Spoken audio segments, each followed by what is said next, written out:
Varios se echan, pero en un estilo, muchos otros.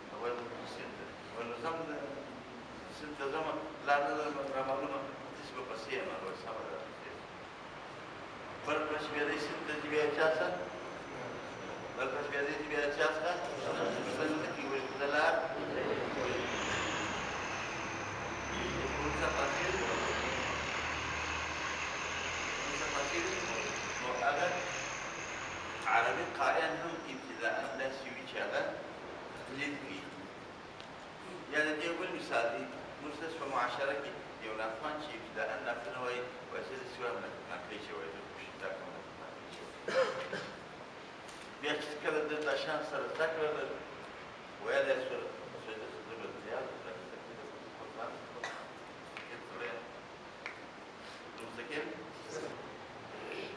یو قاري تېر شوی دی په مصر کې د محمد الليثي په نامه چې محمد الليثي محمد الليثي ډېر ښه قاري بعد شان په خپل وخت کې مشهوره وي ډېر مشهوره شوي اوس مثلا چې چا ته ووایه ورته الليثي چې قاري وسط ډېر ښه قاري و وایي دا مثلا قاري وسط چې دی دنیا کې مشهوره ده چکسون د قاري وسط څخه په ژوند کې تر قاري وسط څخه ډېر ښه قاریان د نورو لیکن د یو سړي زه اوس په دنیا سره سوی شوله د یو سړي د شهرت دپاره خوښ شو شیان مثلا اول شی دا و سړی به په یو ښار کې اوسېده خصوصا په ښارو کې بیا هغه پلازمینه کې چې دی هغه مرکز کې دارالسلطنت دارالخلافت یو سړی چې منګوچر په کلي کې اوسېږي نور د دستورست نه وي لکه یو سړی چې په اسلام آباد کې اوسېږي لکه یو سړی چې اسلام آباد کې اوسېږي بل دا دی قاري وسط څخه په هغه وخت کې په راډیو په تلویزیون باندې مو دنیا اپلیکیشن معنی اورېد او بل دا و چې په هغه وخت کې دا محافل چې کېدله دا د عوام د ولس له طرف څخه نه کېدل دا به د ملکو په سطحه بچیانو کول نو بچا به بچا ته ویل هغه به سفیر ته ویل سفیر خو ده ته ویل نو منګوچر د کلي سړی چا څه کول پوه شو اوس دې به ته ورته حاضر د باچا د اجلاس تلویزیون به یې واده کول شاوخوا د افسریزم سره تعلق راوي کېده د څوک دی هغه چاته به د دنیا په سر کې به د مصر به دلته ٹھیک شو نو الليثي هم ابتداء تلاوت چې واورېد هرګر د قاري وسط نه کړ څه چې قاري وسط ته تلاوت او د خپله وایي چې ابتداء چې قاري وسط سره یو مشهوره څېره وه کوشیدات وشده خو دا تقلید مو تر هغه وخته پورې کوئ تر څه وخته پورې چې لارې رامعلومېدې هر چې ملا ویل دی بیا نو ځان ته خپل لاره خوښه ٹھیک شو یا په دریګو کې نه دي دریګو چې د کوم مشران د سفرونو دي یو وخت یو مشرانې په دې کې سفر نه کړی هغه کابل پسې دی هغه غونډۍ ورځي په غونډۍ ورځي کې په دغه ورځي وایي ده ته لار یو وخت بیا ده ته لارې معلومې شي داسې په غونډۍ نه ورځي د شته وچ ډاکونه یې پر روانې نه په موټر پسې بندېږي د موټر پسې بندېږي نه هېڅ نه کوي بس ده وایي چې طرفه لاره لاره مې پوه شو نو هلته هم دغسې دی خصوصا بیا د عجمیان چې دي عجمیان مراد دي په دې وجه به چینایي ده د بل اندونیشیایي ده د بل د ملیشیایي ده د بل د پاکستاني ده پاکستان کې دوه اتنې ژبې دي پاکستان کې بیا دوه اتلس ژبې دي د هر سړي خپل ځان ته د ژبې د وینا یو طریقه ده د لهجه هسې خبرې کوي هغسې چې کله ته دا لهجه پرېږدي عربي لهجه ته راځې هغه لپاره لازمه چې ته به اورې ته به زه چې د یوې ژبه کې د یو چا تقلید کوم یا یو چا پېښې کوم نو په دې خو دا سړی به ما اورېدل وي باره بیا ځکه نو د عربو نه علاوه چې په دې نورو ملکو کې د خلک د قرات مدرسې هغه داسې یو مدرسه یې مثلا په دې کې اووه درسګاهې څو یې اووه درسګاهې په دې اووه درسګاهو کې یوه درسګاه د شیخ عبدالباسط بله دستګاه د شیخ منشاوي وي، بله دستګاه د شیخ مصطفی اسماعیل وي، بله دستګاه د شیخ رفعت وي، بله دستګاه د شحات وي، بله دستګاه په نامه د شیخ متولي وي. ټیک شو؟ خو په دا هره دستګاه کې چې کوم سړی استاد ناست وي هغه بعینې داسې تلاوت کوي. مثلا د منشاوي په دستګاه چې کوم سړی ناست وي هغه بعینې داسې تلاوت کوي لکه منشاوي. د قاري باسط په دستګاه کې چې کوم سړی ناست وي هغه بعینې داسې تلاوت کوي لکه قاري باسط. هغه طالب راغی چې زه قراءت وایم، قراءت هغه دوی د خپلو استادانو سره کښېني وایي دوی څه قراءت وایم، څه وایي ورته یو شی ووایه، هغه اعوذ بالله ووایي، بسم الله ووایي، الحمدلله ووایي، بل صورت ووایي. دوی باید په دې باندې دغه ورکړي نصار چې دوی باید په کومه دستګاه کې کښېنوي. هغه ورغه نظرونه ورکړي چې د ده په حنجره کې هغه زمزمې چې دي دا د قاري باسط دي، لهذا دی د منشاوي دستګاه ته باید کار نه شي، دی د قاري باسط یا د په غاړه کې هغه د فلانکي قاري زمزمې شته دي. مثلا اواز یې پورته دی، کښته دی، ډډ دی، پڼ دی، نری دی، درمیانه دی، دی باید اپنا کوي دستګاه ته ورسي. صحیح هغې دستګاه ته چې ورغی هغه شروع شروع هغې موبایلونه دي کیسه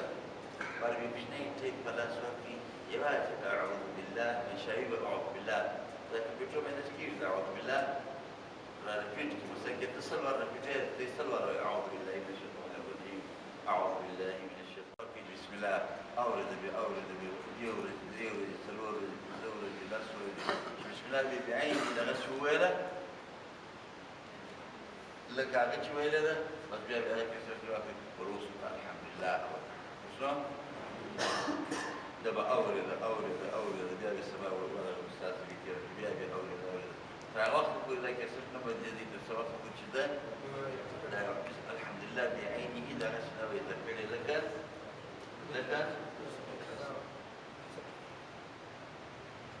خبره اوس خلاصېږي دا زما خبرې نوټ کړي دا ارزاني دا خبرې ارزاني نو بیا بیا هغه سوته بدل کړي بیا بیا بل سوته اخر به ده دا سوتونه داسې کوله چې په وخته کې به یې تدریج یادوله اخر بار دا داسې شي چې دا هغه عجمیت لاړ شي باره عربیت راشي بیا څه وشي عجمیت لاړ شي عربیت راشي تاسو په دې خبره پوهېږئ دلته یو چوکه ده کوچني سپېره چوکه ده د دې بعضې سبزي والا سره ورته جل ورته وایي څه وایي جل دا جل داسې دی اولا چې دوی ونیسي ورته یې درې چروړو ته یې زده دي چروړو ته یې زده دي سړی سړی هغه بیا دوی راولاړ شي لکه چې دې خلک مندیرین خپل خلک لري دا ولاړ شي دا جل داسې یو طریقت ځای چې بلکل بنده کمره یې په دې کې کښېږدي په پخوا باقاعده یې ګرسټ ته دې خرڅوي دا حواس الله تعالی چې دا حواس انسان ته ورکړي دي حواس خمسه په د هغو څخه یو د هم دی قوت سامعه قوت اوري اوري اوري اوري اوري اخر به او د هغې انتظام به ته وختي کوي چې دا اور متاثر ده کوو اوس خبر څه خلاص دا حذر ده وغیره دلته رسي اولا به ته تقلید کوې اوري به اوري به اوري به مثلا عمه صاحب سفاره ستا یاد ده ته چې کتل کوې یا اشپزي کوې لګیا یو شی سپینوې ته تر هغه وخته پورې د هغه یو صوت اوره اوره اوره اوره اوره خپل کار هم کوه خپل کار هم کوه خو ته اوره اوره اوره اوره تر څو ستا څخه هغه عجمیت ولاړ سي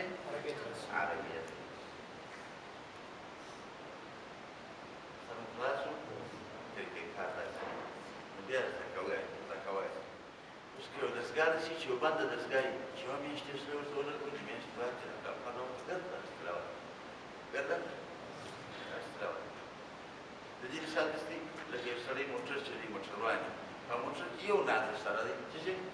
یو نعت بس ته شروع شو بس هغه نعت ولاړ شي بېرته راشي میاشت بعد هغه نعت د ده مې یاد شي باره دی د ځان سره چې کله زمزمه کوي هغه به هغه ویل کاږي چې ولې ډېره بهتر وي هغه دلته دا داسې نه کېږي دا سماعت وایي سماعت بدلو وایي اوري بیا نه شي دا موږ خپل طالبان ته موبایلان چې موږ دې اخیستي وجوهات یې دی موږ باید یو شي واورېد دی ورنه طالب موبایل څه کوي څه کوي صورت چې موږ رښتیا دغه صورت په دې صورت کېږي نوي نه کوي پنځم صفت د استعلا دی وکوم صورت د صفت د ثبوت مستعلیه وایي مطلب د دې صفت دا دی چې ډېر حروف د کېدو په وخت کې همیشه د ژبې پای